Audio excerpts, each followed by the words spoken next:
Hello, friends. Welcome back. We were doing chapter 3, US hegemony. Now, we have already done the introduction to the chapter. Let's start with hegemony. Uh, Before we go into what hegemony as hard power talks or soft power, let's discuss what is hegemony. देखिए hegemony जो है, जैसे मैंने introduction of the chapter में भी बात की थी, hegemony का मतलब है द डोमिनेंस और the the pressure or the overall cover of one superpower on the rest of the countries. Now, when we talk about hegemony in context of international politics, we talk about country, but hegemony जो है वो एक group में भी हो सकती है, जिस ग्रुप में कोई एक अपना डोमिनेंट रोल या एक प्री डोमिनेंट पोजीशन जो है वो होल्ड करता है और वो अपनी बाकी ग्रुप के सभी मेंबर्स पर अपनी मनमानी करता है, उसको हम हेgemony कह सकते हैं. तो जैसे कि हम कह सकते हैं कि जैसे इंडिविजुअल्स भी कोशिश करते हैं कि उनकी प्रीडोमिनेंट पोजीशन या एक डोमिनेंट पोजीशन बनी रहे ग्रुप में, उसी तरह से एक कंट्रीज़ भी ऐसा करती हैं. तो ऐसा ही सिचुएशन जो है वो सेकंड वर्ल्ड ख़त्म होने के बाद, यानी कि यूएसएसआर के डिसइंटीग्रेशन के बाद अमेरिका ने किया. और ये जो हेgemony है वो कई 3 डायमेंशंस में अलग अलग तरीके से हो सकती है. ये डोमिनेंस जो है 3 तरह का हो सकता है, जो हम अभी अमेरिका के बारे में डिस्कस करेंगे. एक है हेgemony एज हार्ड पावर, दूसरा सॉफ्ट पावर एंड तीसरा स्ट्रक्चरल पावर. तो वो तीनों हम डिटेल में पढ़ने वाले हैं.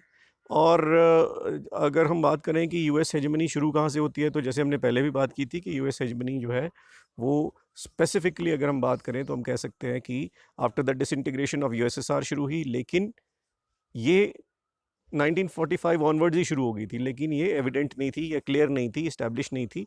पर बाद में after the disintegration of USSR it became very visible. और अमेरिका जो है वो एक, आप कह सकते हो, इंटरनेशनल पॉलिटिक्स में एक सोल सुपर पावर बन गया और उसने अपना डोमिनेशन जो है वो पूरे वर्ल्ड पॉलिटिक्स में करना शुरू कर दिया. लेकिन जैसे हम इसको कहते हैं कि पहले बाइपोलर वर्ल्ड था, बाइपोलैरिटी थी, उसके बाद एक सुपर पावर ख़त्म हो गई तो ये यूनिपोलर हो गया. तो हम इसको, ये टेक्निकली जो है वो ठीक नहीं है.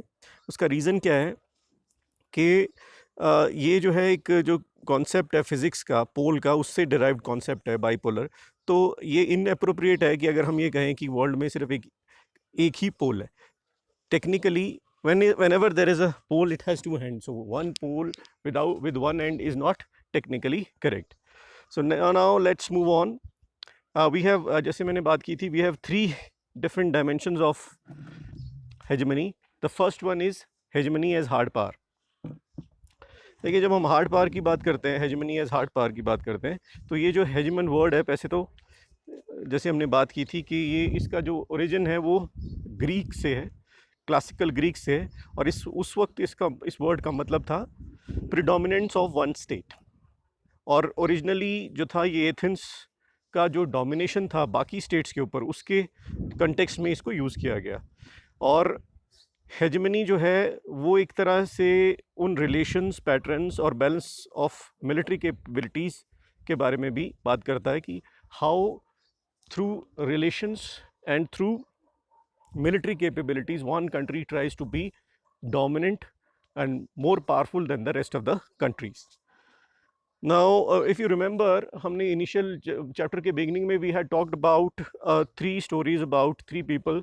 तो और जिसके बारे में हमने डिटेल में पढ़ा था, और मैंने कहा था कि जैसे चैप्टर प्रोग्रेस करेगा I'll talk about why and how these stories relate to the chapter. So if you remember Aisha's story, the one who has lost her leg, अब वो जो है is a perfect example of US hegemony as hard power. ठीक है, क्योंकि hard power all talks about the military capabilities और the military power of a dominant और a हेजमन. तो वो वाई आई एम सेइंग कि आयशा का एग्जाम्पल जो है वो हार्ड पावर में हम दे सकते हैं, बिकॉज अमेरिका की मिलिट्री कैपेबिलिटीज़ की वजह से उसने इराक़ में अटैक किया, और उसी अटैक में जो है उसकी वन जो लेग थी वो इंजर हो गई थी. तो that is a example. Ayesha is the example of America's hard power.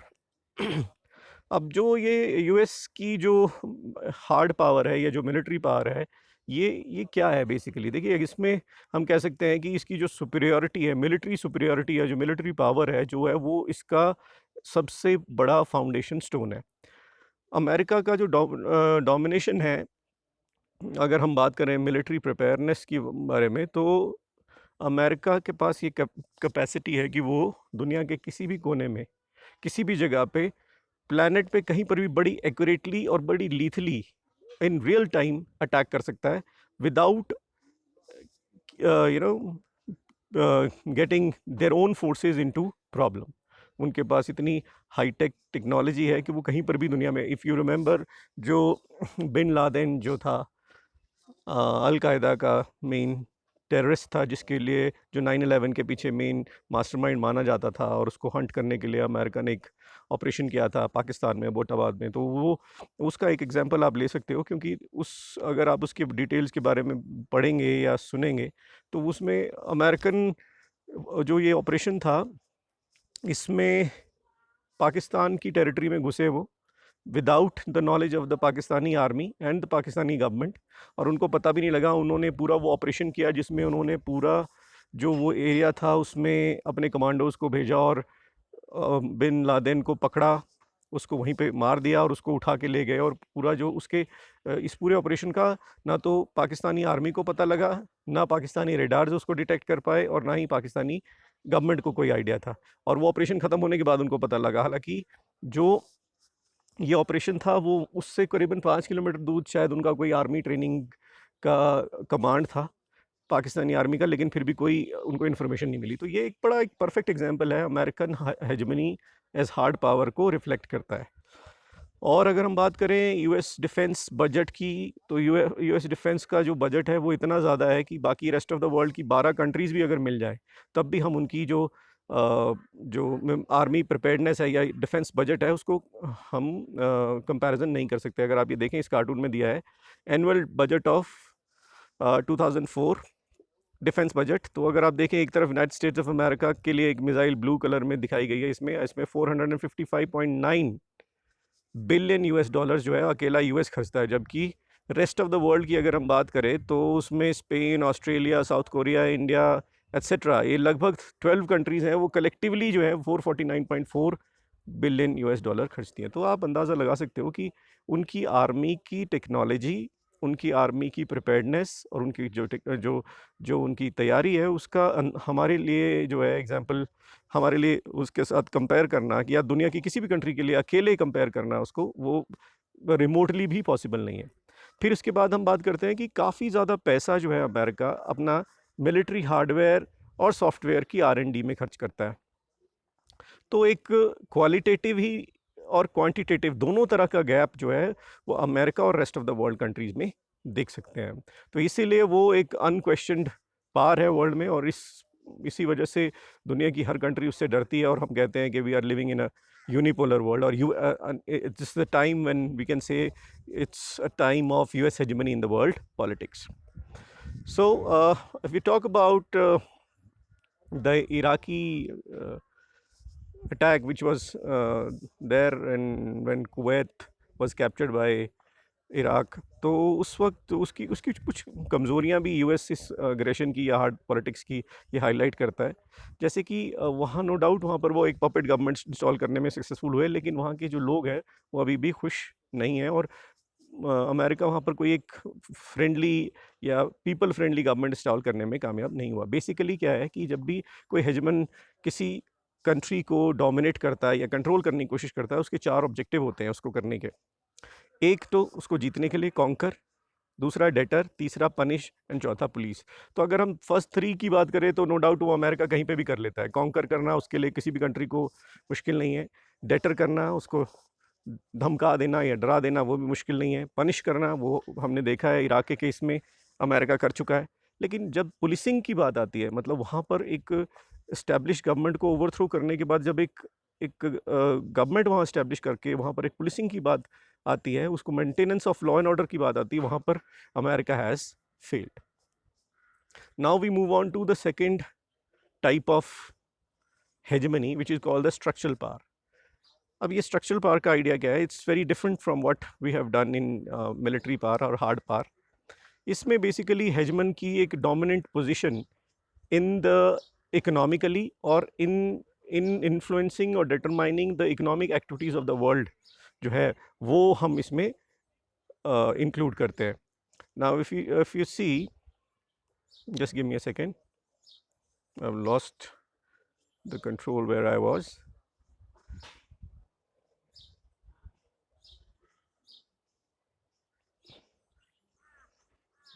Here we are.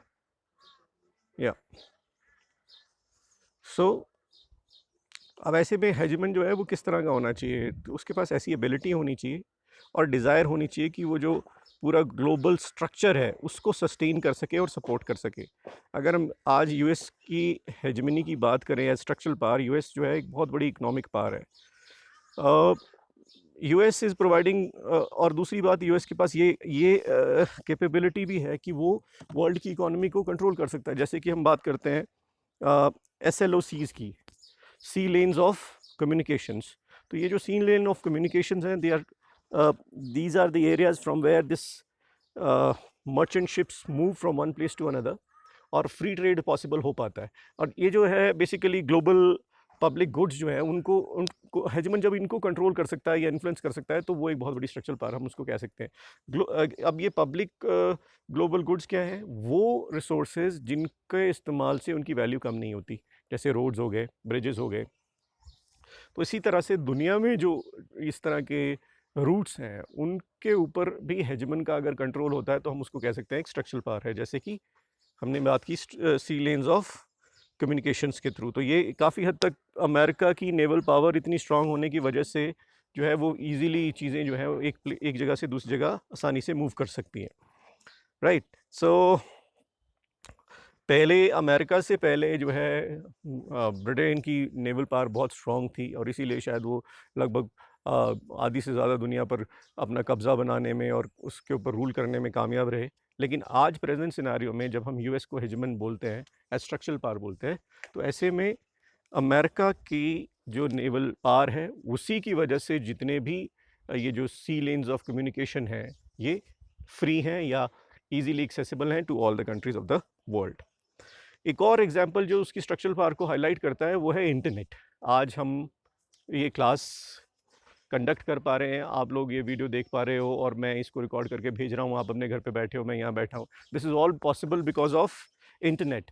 तो ये जो इंटरनेट है, this is also a contribution of United States of America to the world. ये जो है इंटरनेट जो है वो इनिशियली डेवलप किया था यूएस ने अपनी मिलिट्री रिसर्च प्रोजेक्ट में 1950s में। और आज मेरे को नहीं लगता हम में से कोई भी ऐसा है जो इंटरनेट के बिना हम सर्वाइव कर सकते हैं। आज हम इतने दिनों के लॉकडाउन में घरों में बैठ के अपना अपना काम जितना पॉसिबल है वो कर पा रहे हैं। This is because all because of internet. तो this is another example of US hegemony as structural power, right? So what we can say, another example of what we can say about the US hegemony is that structural power की वो economic power भी बहुत ज़्यादा है। अब देखिए पैसा अगर किसी के पास है, किसी को अपने डोमिनेंट बन के रहना है या आपको एक तरह से हेड बन के रहना है, ग्रुप का लीडर बन के रहना है, तो आपके पास पैसा होना चाहिए और ताकत होनी चाहिए। तो ताकत की हमने बात कर ली, अमेरिका के पास ऐसी ताकत है, ठीक है। मिलिट्री प्रिपेयर्डनेस की हमने बात कर ली, सारी मिलिट्री टेक्नोलॉजी की बात करी। और अब हम इकोनॉमी की बात करें तो economically also America is a very big power. आप देख सकते हैं, आपकी बुक में मेंशन है कि वर्ल्ड इकोनॉमी का जो शेयर है अगर हम बात करें तो 28% exclusively is in the hands of the US, और पूरे वर्ल्ड ट्रेड का 15% जो है वो यूएस ही अकाउंट करता है। अगर हम यूरोपियन यूनियन के जो कलेक्टिव है, एक ग्रुप है, उसके हम इसको निकाल दें, ट्रेड को इसमें से निकाल दें, जितनी भी अमेरिकन जो बड़ी फर्म्स हैं दुनिया की उन इकोनॉमी में, वो इकोनॉमिकली उनमें से टॉप 3 जो है वो हमेशा अमेरिकन ही होती हैं, राइट। तो हम ये कह सकते हैं that economic predominance of US is inseparable from its structural power, which is the power to shape the global economy in a particular way. जो अमेरिका की जो स्ट्रक्चरल पावर है वो उसकी इकोनॉमिक पावर से हम उसको अलग नहीं कर सकते। These are two things which are connected to each other. आपको याद होगा हमने फर्स्ट वर्ल्ड वॉर के बाद ब्रिटेन वुड ट्विंस की बात की थी, तो ब्रिटेन वुड ट्विंस जो है वो भी अमेरिका ने अपने इस रिसर्च प्रोग्राम में ही डेवलप किया था। जब सेकेंड वर्ल्ड वॉर ख़त्म हुआ तो जो डिस्ट्रॉयड और शैटर्ड इकोनॉमीज़ थी यूरोप की, उनमें फाइनेंशियली हेल्प करने के लिए उन्होंने इन ब्रिटेन वुड ट्विंस को डेवलप किया था। इस इमेज में भी आप देख सकते हैं कि किस तरह से ग्रॉस डोमेस्टिक प्रोडक्ट 2005 का तो यूएस का अकेले ही 28% है, और जीडीपी अगर 2005 का करें तो अमेरिका का अभी 20% इस ये दिया है, but this is a figure of 2005, है ना। आज का scenario is different, you know, because अभी ये भी एलिगेशंस लग रहे हैं, अगर आप न्यूज़ सुन रहे होंगे, कि अमेरिकन हेजमनी को आज कोई चैलेंज कोई कर रहा है या किसने किसको उसको डेंजर में डाल दिया है, that is China, because of this corona virus. हम देखते हैं आने वाले समय में किस तरह की डेवलपमेंट्स होती हैं। तो एक classical example of US structural power हम दे सकते हैं, that is the degree of MBA. आपको याद होगा एक और स्टोरी हमने पढ़ी थी शुरुआत में, जाबू की, ठीक है, जो कि एक आर्टिस्ट है और अपने फैमिली के बिजनेस को नहीं करना चाहता, उसके फादर चाहते हैं कि वो एमबीए करके वो बिज़नेस संभाले, जबकि वो आर्ट करना चाहता है। तो ये जो एमबीए की डिग्री है, ये भी अमेरिकन प्रोडक्ट है। सबसे पहले अमेरिका ने ही इसको शुरू किया था 1881 में इन यूनिवर्सिटी ऑफ पेंसिल्वेनिया, और ये पहली बार था दुनिया में जब ऐसी बात सोची गई कि बिज़नेस को भी क्लासरूम में बैठ के पढ़ाया जा सकता है। और जो फर्स्ट कोर्स था एमबीए का, वो 1900 के आसपास आया, and the first MBA course outside the US was established in 1950। पर आज अगर आप दुनिया में कहीं पे भी चले जाएं, आपने कोई भी डिग्री की है, चाहे आपने एमबीबीएस किया है, लॉ किया है, या कुछ इंजीनियरिंग किया है, अगर आपने साथ में एमबीए किया है, तो आपकी जो वैल्यू है वो डबल हो जाती है, डबल ट्रिपल हो जाती है। तो that is another contribution of US structural power and US economic power. Now we move on to third dominant aspect or feature through which America dominates the world politics is soft power. देखिए, हम डरा के धमका के लोगों को dominate कर सकते हैं, लेकिन ऐसा नहीं है सिर्फ डरा के धमका के और अपने पैसे के बेसिस पर ही हम लोगों को डोमिनेट कर सकते हैं। There could be another factor by which we can manufacture consent, मतलब लोगों में हम अपने लिए एक रजामंदी तैयार कर सकते हैं। तो वो जो है, वो जब कोई डोमिनेंट जिसको वो डोमिनेट कर रहा है, अगर उनके मन में या उनके दिलों में अपने लिए एक कंसेंट मैन्युफैक्चर कर सकता है, उसको हम कहते हैं सॉफ्ट पावर। अगर हम यहाँ बात करें तो सोशली, पॉलिटिकली, आइडियोलॉजिकली अगर हम लोगों को इन्फ्लुएंस कर सकते हैं, that also can be termed as hegemony, as soft power. देखिए, hegemony as soft power this hegemony arises when a dominant class or a country can win the consent of the dominant class by persuading the dominant class to view the world in the manner favorable to them. जैसे मैंने आपको पहले कहा कि अगर एक dominant दुनिया को वो समझाने में या उनमें वो कन्विंस कराने में कामयाब होता है कि वो दुनिया को उस तरह से देखे जैसे वो देखता है, तो that is what we can say is a soft power, एक classical example of soft power. आज दुनिया में हम देख रहे हैं कि मिलिट्री के अलावा ये एक बहुत बड़ा एक फैक्टर है जिसके थ्रू अमेरिका जो है वो डोमिनेट कर रहा है। हम सब लोगों को लगता है कि जो अमेरिकन वे ऑफ लाइफ है वो एक तरह से बड़ा सेडक्टिव लगता है, हम उसको फॉलो करना चाहते हैं। अगर हम उनकी ईटिंग या उनकी जो भी उनका लाइफस्टाइल है उसको कॉपी करना चाहते हैं, दुनिया की शायद ही कोई ऐसी कंट्री होगी जो उसको फॉलो नहीं करना चाहती होगी। Whether we choose or recognize the fact or not, all ideas of good life and personal success, most of the dreams of individual and society across the globe, are the dreams churned out by the American practices prevailing in the 20th century America. America is most seductive and in the sense most powerful culture on earth. पूरी दुनिया में जो हम good life का एक example देखते हैं, उसका एक परफेक्ट एग्जाम्पल जो है वो 20th सेंचुरी अमेरिका का ही है, कि आपके पास अपनी गाड़ी हो, अपना घर हो, आप इस तरह की लाइफ जिए। तो ये सारा जो है वो अमेरिकन कल्चर से निकला हुआ है। और बहुत सारी हमारी फूड हैबिट्स और हमारी ड्रेसिंग, जैसे हम जीन्स का एग्जांपल आगे हम पढ़ने वाले हैं, जो अगर हमने वो आंद्रे की स्टोरी थी शायद, जिसमें वो जीन्स पहन के चर्च जाना चाहता है, वो शुरुआत में हमने चैप्टर की थी। तो that is also another perfect example of America soft power, वो कूल पेयर ऑफ जीन्स पहन के जाना चाहता है, राइट? तो यंग मैन एंड वुमेन जो थे वो वहाँ पर पूरे दुनिया में जब ये कोल्ड वॉर का दौर था तो कई बार तो वो एक पेयर ऑफ जीन्स के लिए अपनी पूरी सैलरी खर्चने के लिए भी तैयार थे, ब्लैक मार्केट में उसको खरीदते थे। तो ये जीन्स इतना बड़ा सिंबल है अमेरिकन हेजमनी है सॉफ्ट पावर का। आप अपनी और मेरी अगर हम कहानी अपनी बात करें तो हमारे लिए भी ऐसा ही है कि जीन्स जो है वो हम सब लोगों को लगता है कि जीन्स बड़ी कंफर्टेबल है, बड़ी कन्वीनियंट है पहनने में भी और कॉम्बिनेशन में भी, हर तरह से, और प्रेस करने की ज़रूरत नहीं है। तो ये जो एक लाइफस्टाइल है ये is a perfect example of US hegemony as soft power.